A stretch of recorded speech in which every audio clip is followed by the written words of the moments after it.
Nou vriende, goeiemôre, ons is die Here nog dankbaar dat hy vir ons uitgespaar het, dat die Here nog 'n nuwe dag tot ons lewens toegevoeg het. Ek vertrou dat u 'n heerlike naweek gehad het, dat u lekker kon uitrus, dat u kans sien vir hierdie nuwe week, en mag u en ek in hierdie week lewe tot eer van die Here. Mag u en ek besef dat ons in sy diens is om tot sy eer te lewe, tot daardie groot en deurligte dag wanneer ons die Here in sy heerlikheid sal sien, soos hy is.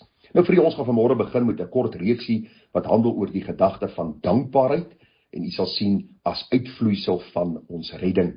Dit is belangrik om te sien, vriende, dat ons as kinders van die Here, die mense op aarde moet wees wat dankbaarheid uitleef elke dag. Waarom? Want ons is van 'n groot elende vrygemaak. Ons is verlos van die ewige dood en hel wat ons voorland was. En daarom is dankbaarheid 'n uitvloeisel van hierdie wonderlike verlossing wat ons ontvang het. Nou die gebed van my hart is dat die Here vir my en jou in hierdie week opnuut sal oproep tot 'n lewe van dankbaarheid. Ek moet vir u sê, ek preek nie net vir u nie, ek preek vir myself. Hierdie oordeenking is nie net vir u nie, maar eers moet die Here tot my eie hart spreek voor ek vir u die waarheid van die woord kan meedeel. En dis iets waarmee ek dikwels worstel, is dankbaarheid. Baie keer het ek 'n verwagting en dan word nie aan voldoen nie, en dan's ek ondankbaar, somtyds rebels, somtyds ongelukkig daaroor. Somtyds het ek 'n verwagting, somtyds is daar sekere dinge wat 'n mens graag wil hê na jou kant moet kom, of mense moet op 'n manier optree, of daar is sekere dinge wat jy graag wil hê in jou lewe, en dit gebeur nie. En ons besef nie altyd dat die Here in sy soewereine plan besig is om ons te vorm, om dan te word soos sy seun Jesus Christus nie. En ag vriende, dikwels is ons soos die wêreld, ons kla, ons murmureer, ons is ongelukkig, ons trap ons lip vas op die grond, want ons is ongelukkig omdat die Here hierdie ding oor my lewe toegelaat het, of omdat iets met my gebeur het. En wil ek vanmôre 'n bietjie met u praat oor die gedagte van dankbaarheid as 'n uitvloeisel van ons redding.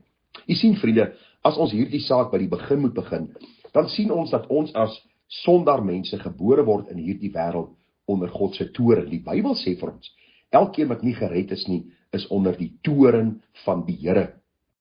Ons ellendes, die Bybel vir ons, was baie groot geweest. En as ons in hierdie ellendige toestand van sonde gesterf het, sou ons God se ewige hel beerwe het. Die Bybel leer vir ons dat God in Christus vir ons dan genade kom bewys het, sy liefde aan ons kom openbaar het, en die Here in sy soewereiniteit kom maak ons geestelik lewend. Hy kom vergewe ons sonde, hy kom red ons uit genade.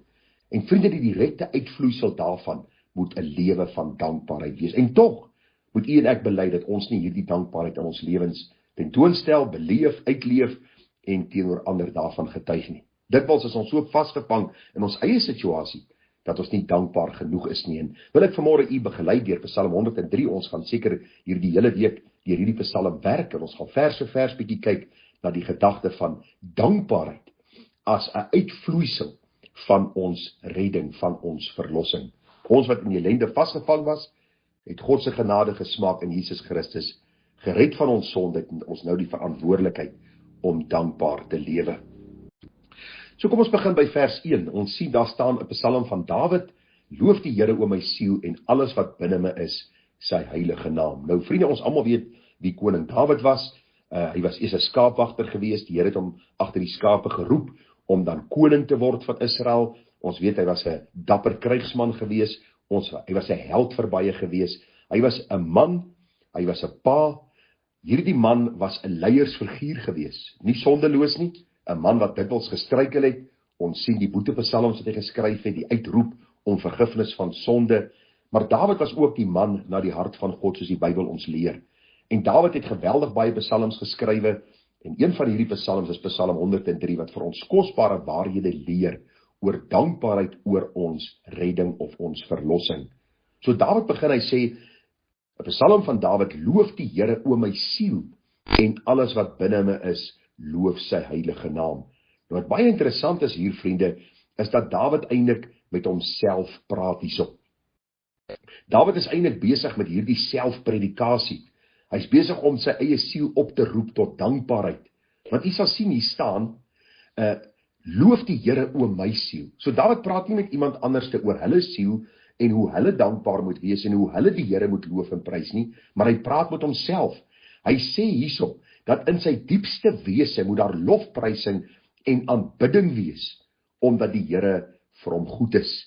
Nou vriende, hierdie gedagte sluit in dat ons met ons verstand, met ons emosie en met ons wil in totale toewyding aan die Here, hom moet loof en prys vir wie hy is, omdat God se naam verteenwoordig word in sy hele karakter en wese wat heilig is en wat eenvoudig beteken hy's afgesonder van ons as mens. En hoewel God mens kom word het, leer die Bybel vir ons dat hy sonder sonde was. Die Bybel sê vir ons dat die engele roep uit, heilig, heilig, heilig is die Here. So Dawid besef hoe nietig hy is in die lig van hierdie heilige God. En Dawid sê, my siel, hy praat met homself, hy sê, my siel, jy moet die Here loof met alles wat in jou binneste is.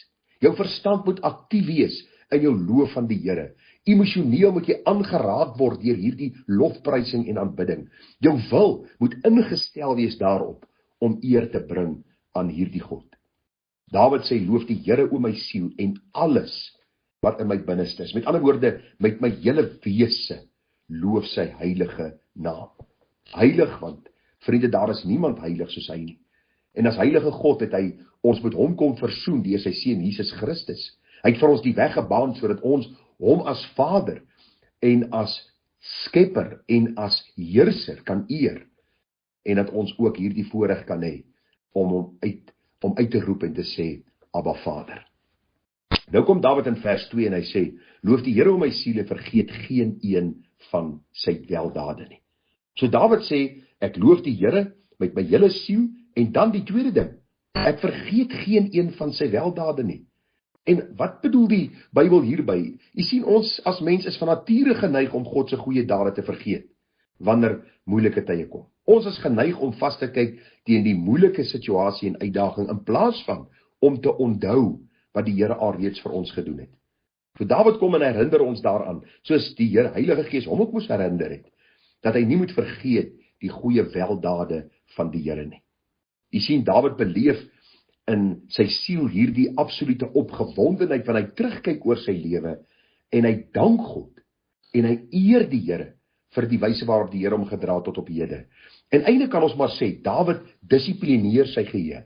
Dawid roep hierdie dinge wat in die verlede gebeur het, vir amper sy herinnering en hy wil vir homself leer en sê, Dawid, moenie vergeet wat die Here gedoen het nie.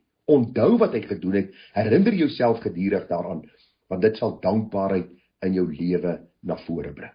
So ons gaan vanmôre hierby volstaan, by hierdie twee versies. En ek wil u vra dat u sal probeer om hierdie psalm, of ten minste 'n deel daarvan te memoriseer. En dit begin maar eenvoudig by, loof die Here o my siel, en alles wat binne my is, loof sy heilige naam. Loof die Here o my siel, en vergeet geen een van sy weldade nie. Mag u en ek genade vind om nie in moeilike tye te vergeet wat die Here alreeds vir my gedoen het nie. En mag dit 'n dankbaarheid in my siel na vore bring. En mag my hele wese, my hele menswees geraak word in hierdie lofprysing en aanbidding van die Here. En mag ons sy heilige naam verheerlik deur 'n lewe van dankbaarheid. Vriende, ons sal aangaan môre. Ons gaan môre van vers 3 af en verder werk. Mag die Here ons seën en mag ons dankbaar wees en die Here in alles verheerlik. Groete vir u, mooi dag verder. Tada.